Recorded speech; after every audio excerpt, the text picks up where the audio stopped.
Olá! Hoje a gente vai mergulhar num texto antigo fascinante, Deuteronômio 26. E o que ele nos mostra é, na verdade, uma espécie de planta baixa, uma estrutura poderosa e super relevante para construir uma comunidade que se baseia em gratidão, justiça e, claro, identidade. Nosso caminho vai ser o seguinte: a gente começa com um problema que é universal, que é o perigo de esquecer das coisas quando a vida está boa. E a partir daí, vamos explorar a solução que o texto propõe, que é toda uma estrutura de rituais e compromissos construída passo a passo. Então, a grande tensão que o texto coloca na mesa é essa. A prosperidade pode levar a um tipo de amnésia espiritual. Sabe, o sucesso ele tem um jeitinho de fazer a gente esquecer a origem das nossas bênçãos e a jornada que nos trouxe até aqui. E essa é a pergunta central que esse capítulo tenta responder. É o risco da autossuficiência, de começar a acreditar que o sucesso é resultado só do nosso próprio esforço. Um desafio humano que, vamos combinar, continua super atual. E olha, essa oração antiga resume perfeitamente o dilema humano de lidar tanto com a falta quanto com o excesso. É um equilíbrio muito delicado, né?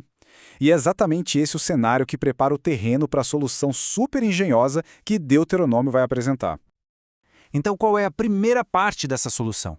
É um ritual poderoso, obrigatório e que foi pensado especificamente para combater o esquecimento. E como ele faz isso? Através de um ato de gratidão e, o que é crucial, contando uma história bem específica.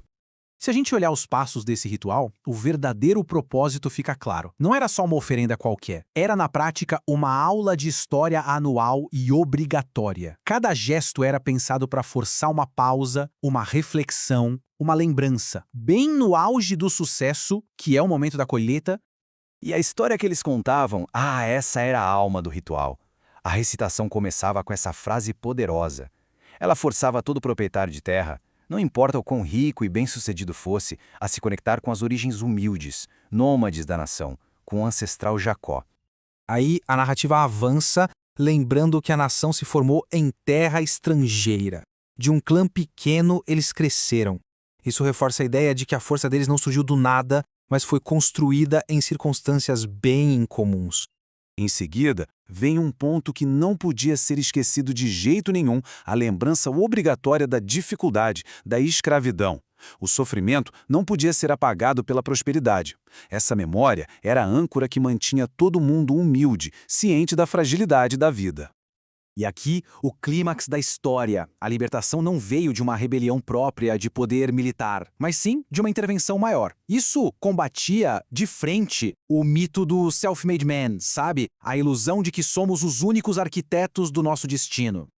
E a recitação termina amarrando toda essa longa jornada com o presente. A prosperidade do agora, simbolizada pela terra fértil, não é vista como uma conquista pessoal isolada, mas como o último capítulo de uma saga muito maior.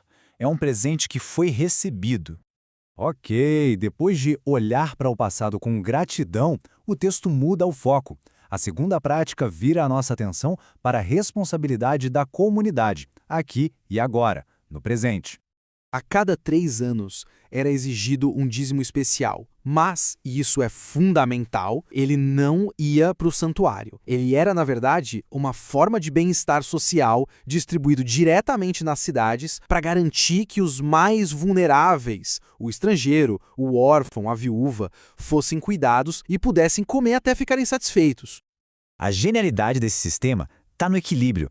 Eram duas obrigações com propósitos diferentes, mas que se completavam. A oferta dos primeiros frutos era um ato vertical, de gratidão a Deus, olhando para o passado. Já o dízimo era um ato horizontal, de justiça com a comunidade, cuidando do presente.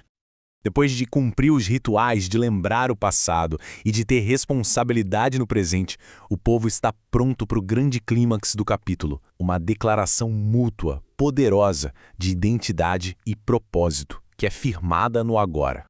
Primeiro, o povo faz a sua parte. É um compromisso solene, uma reafirmação de quem eles são, uma identidade definida não pela terra ou pela riqueza, mas pelo compromisso de seguir um caminho. A identidade é selada pela ação. E em resposta a esse compromisso, vem a declaração recíproca. Como resultado direto da atitude do povo, Deus estabelece o status e o propósito únicos deles. Eles não são só mais uma nação, são um tesouro pessoal, destinados a ter uma posição de honra. E tem uma palavra que se repete aqui com muita ênfase, que é a chave de tudo. Hoje. O texto insiste nisso. A aliança não é um evento histórico abstrato, uma lembrança distante. Não. É um compromisso vivo, no tempo presente, renovado naquele exato momento. É sempre hoje. Então, vamos juntar as peças. O que surge de Deuteronômio 26 é um modelo muito claro, muito coeso para construir uma comunidade forte e com propósito. Em essência, o que o texto propõe é uma sociedade saudável, construída sobre 3 pilares que se apoiam: a gratidão, que é praticada ao lembrar o passado, a justiça, praticada ao cuidar do presente, e a identidade, firmada ao definir o futuro. Um pilar sustenta outro. E tudo isso nos deixa com uma pergunta para a gente pensar. Esse modelo antigo usava rituais para, de forma intencional, moldar a memória e a identidade de um povo. Que rituais e práticas repetidas definem as nossas comunidades hoje em dia? E o que será que eles nos ensinam sobre quem fomos, quem somos e quem queremos ser?